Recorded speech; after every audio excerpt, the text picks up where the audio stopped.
सभी छात्रों का इस क्लास में स्वागत है। फर्स्ट ईयर कॉमर्स की अकाउंटेंसी की क्लास है, जिसमें हमने कल एक नया चैप्टर शुरू किया था, रोकड़ बही। इसके बारे में बताया गया था कि जब व्यापार में लेन देनों की संख्या अधिक होती है तो रोकड़ से संबंधित लेन देनों का लेखा करने के लिए, चाहे वो आपको रोकड़ की प्राप्ति हो चाहे रोकड़ का भुगतान किया गया हो, इसका लेखा करने के लिए एक पुस्तक अलग से तैयार की जाती है जिसे हम कैश बुक कहते हैं। कैश बुक 4 प्रकार की होती है, 1 खाने वाली, 2 खाने वाली, 3 खाने वाली और खुदरा। सभी नकद प्राप्ति और नकद भुगतानों का लेखा कैश बुक में किया जाता है। कब 1 खाने वाली तैयार की जाती है, कब 2 खाने वाली, कब 3 खाने वाली, इस बात पे कल की वीडियो में हमने चर्चा किया था। उम्मीद है आपने उस वीडियो को ध्यानपूर्वक सुना होगा। आज हम कैश बुक से संबंधित एक क्वेश्चन करेंगे। आपकी बुक में पेज नंबर 291 पे क्वेश्चन है। क्वेश्चन में कहा गया है, निम्नलिखित विवरणों से मिस्टर एक्स की रोकड़ बही 31 मार्च 2018 को बनानी है और उसका बैलेंस निकालना है। ये विभिन्न लेन देन दिए गए हैं। यदि हम शुरू से लेन देनों को एक सरसरी निगाह से देखते हैं तो किसी भी लेन देन में छूट शब्द या बैंक शब्द का प्रयोग नहीं किया गया है। यदि छूट शब्द और बैंक शब्द का प्रयोग नहीं है तो हमें 1 खाने वाली रोकड़ पुस्तक बनानी होगी। डेट, पार्टिकुलर, जर्नल फोलियो और वाउचर नंबर तो हर बार सेम रहते हैं। बस अमाउंट का कॉलम यदि 1 खाने वाली है तो 1 बनेगा, 2 खाने वाली हैं तो अमाउंट के 2 कॉलम बनेंगे, 3 खाने वाली हैं तो अमाउंट के 3 कॉलम बनेंगे। क्योंकि यह क्वेश्चन 1 खाने वाली रोकड़ पुस्तक से संबंधित है, इसलिए हमने अमाउंट का केवल 1 कॉलम बनाया है। इसी प्रकार से ये डेबिट साइड है, ये क्रेडिट साइड है। Date, particular, journal folio, voucher number और अमाउंट क्रेडिट। पहला पक्ष इसकी डेबिट साइड होती है, जिसमें हमें प्रारंभिक शेष और सभी नकद प्राप्तियों को लिखना होता है। दूसरा पक्ष क्रेडिट साइड होती है, जिसमें सभी नकद भुगतान और अंतिम शेष को दर्शित किया जाता है। चलिए क्वेश्चन शुरू करते हैं।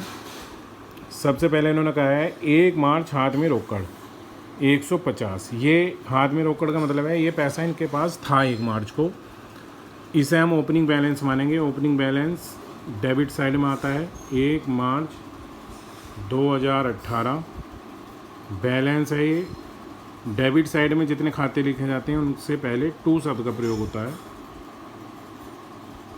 To balance BD.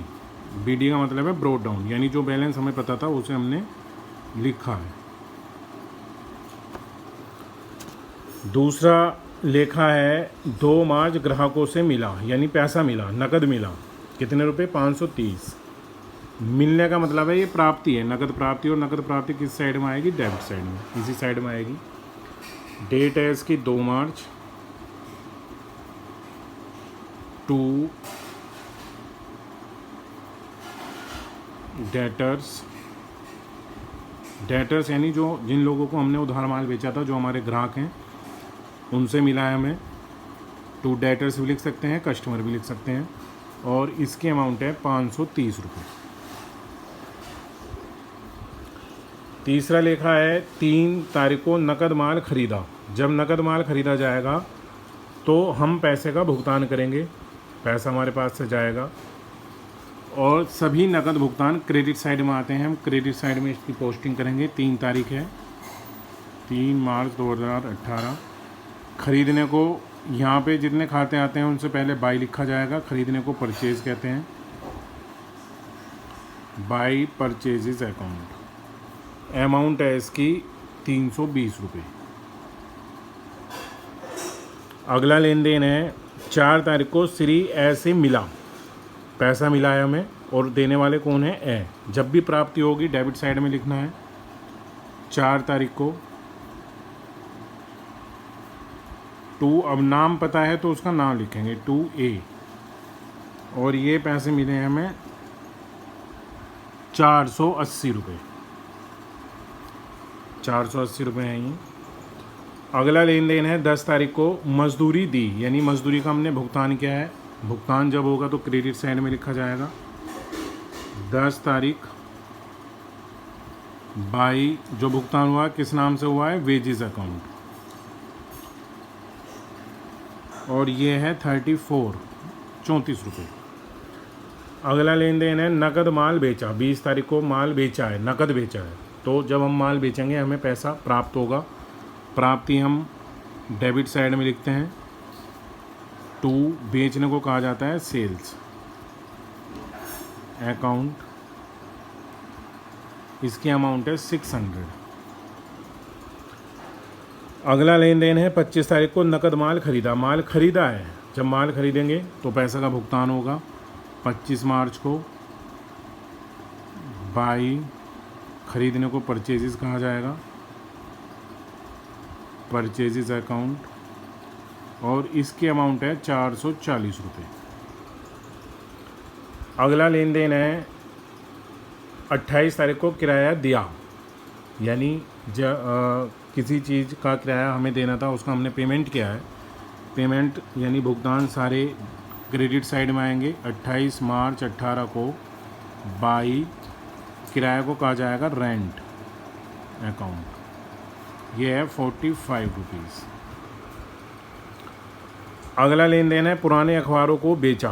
पुराने अखबारों को बेचने से धन प्राप्त होगा और प्राप्ति डेबिट साइड में आती है। 2 सेल्स ऑफ रफ पेपर 15 रुपये। और अंतिम लेन देन है 31 तारीख को निजी खर्च के लिए निकाला, यानी व्यापार का जो हमारा गल्ला है, व्यापार में से हमने पैसे निकाले हैं, तो व्यापार के लिए तो पैसा गया है, यानी भुगतान है ये, और भुगतान आएगा क्रेडिट साइड में। बाय ड्राइंग निजी खर्च के लिए जब भी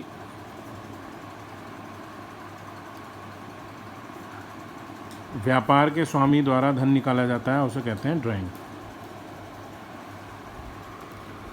ये सब लेन देन पूरे हो चुके हैं।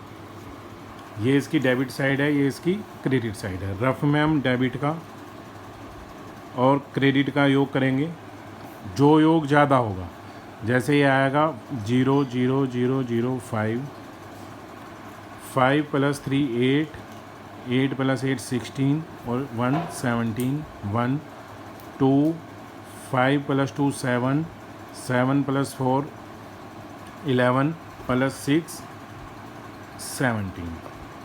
इधर का यदि टोटल देखें 4 + 5 9, 2 3 3 + 2 5, 5 + 4 9, 9 + 4 13, + 6 19, 1 हासिल है 4 + 4 8। टोटल ज़्यादा है 1775, उसको कुल योग के स्थान पर दोनों पक्षों में लिखा जाएगा। फिर इन दोनों का जो डिफरेंस है वो बैठता है 876, वो उस पक्ष में लिखा जाएगा जिसका टोटल कम है क्रेडिट का। यहाँ पे हम लिख देंगे 876 और यहाँ लिखा जाएगा by balance CD। Carry down का मतलब हमने निकाला, जब हम उतारते हैं तो BD और जब निकालते हैं तो CD, और लास्ट डेट आ जाएगी 31 मार्च 18। इस प्रकार से ये 1 कॉलम की कैश बुक पूरी हुई। आप इस क्वेश्चन को ध्यानपूर्वक पहले समझें। जिन लेन देनों में धन की प्राप्ति है वो डेबिट साइड में, जिनका संबंध धन के भुगतान से है वो क्रेडिट साइड में, और इस प्रकार से हम बैलेंस कैलकुलेट करते हैं।